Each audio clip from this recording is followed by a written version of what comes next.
I've already talked to you about all the reasons why I like the VMAX and why I chose the VMAX. But in this video, I'm going to talk to you about some of the things that I don't like about it.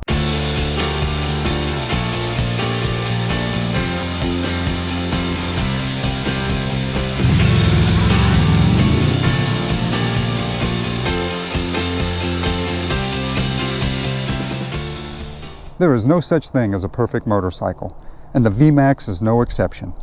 However, if it would have been up to me, I would have engineered a few things differently on this bike. Let me show you what they are. Okay, first and foremost, what most people don't like about this bike is the small fuel tank. It's only 4 gallons, which equates to about 100 miles. So the low fuel light will come on at about the 75-mile mark. I have seen where a lot of folks have swapped out the fuel tank for a larger one, so it's obvious that a larger tank could fit in this bike. So I feel like Yamaha could have put a 6-gallon fuel tank in here, which would have amounted to at least 150-mile range, and that would be handy. Okay, the second thing that I don't like about this bike is that it does not have self-canceling turn signals.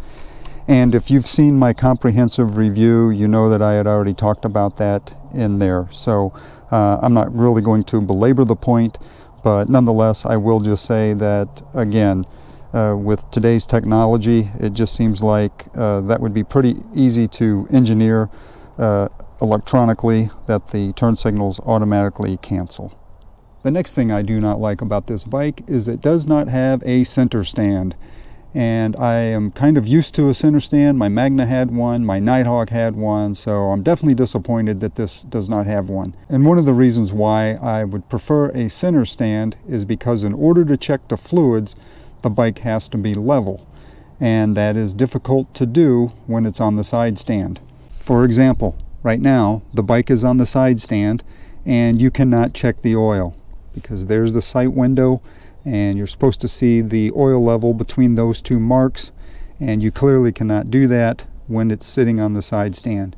So in order to check the oil, you would need to maybe have 2 people, or like I have done at times, I check it when it's on the rear stand, or I use a telescoping mirror as I'm sitting on the bike, and then put the mirror down here at such an angle where I can see it when I'm sitting on the bike.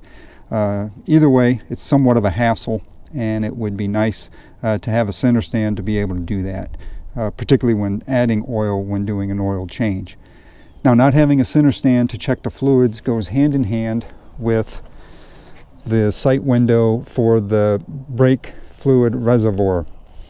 Now, it's one thing if it has a center stand and you can check it in the orientation that it is now, facing forward. However, because they didn't put a center stand on the bike, it would seem to me that it would have made more sense to have the sight window back here where mini motorcycles have it. So if you're not going to have a center stand, put it in a place where you can see it while sitting on the motorcycle. All right, the next thing I don't like is the placement of the instrument panel. Although it looks cool up here on the top cover, which most people think is the gas tank, it's pretty cool there. But actually looking at it while you are riding the bike is somewhat of a hassle because you really have to tilt your head in order to look down and find it. And this is especially true if you're wearing a full face helmet because the chin portion of the helmet gets in your way. So you can simply not drop your eyes and see the instrument panel. You must tilt your whole head down in order to see that instrument panel. So again, if they were to re-engineer the bike, and if they ever came out with a Generation 3, I would prefer it be up here somewhere and give this whole thing a facelift, but make it to where you do not need to drop your head and only drop your eyes.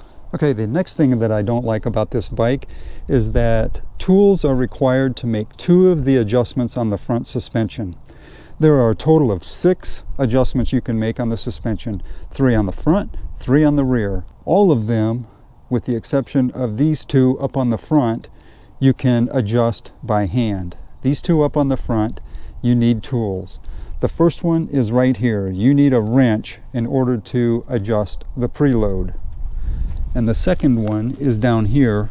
You need a screwdriver in order to adjust the compression damping. If I were to re-engineer it, I would have designed it in a way similar to the rear, where everything has a turn handle and you can adjust it without having to break out any of the tools.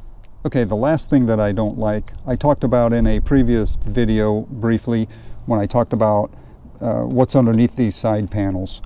Well, what I don't like about it is the left side panel can easily be removed by using a key on this side. However, that is not the case for the other side. You must use a tool in order to get this side panel off. Now, like I mentioned in the other video, if you have any electrical troubleshooting that you're trying to do, you first have to go into your toolkit on the other side to get the tool to remove this bolt to get underneath here and to get access to the fuses. So I just think that that's a bit of a hassle. It seems like they could have designed this side exactly like they did on the left side and to where it would use the key. Until somebody creates a perfect motorcycle just for me, I will continue riding and enjoying the VMAX. I hope you enjoyed this video. If you did, please give it a thumbs up. If you haven't done so already, please subscribe to my channel. See you next time.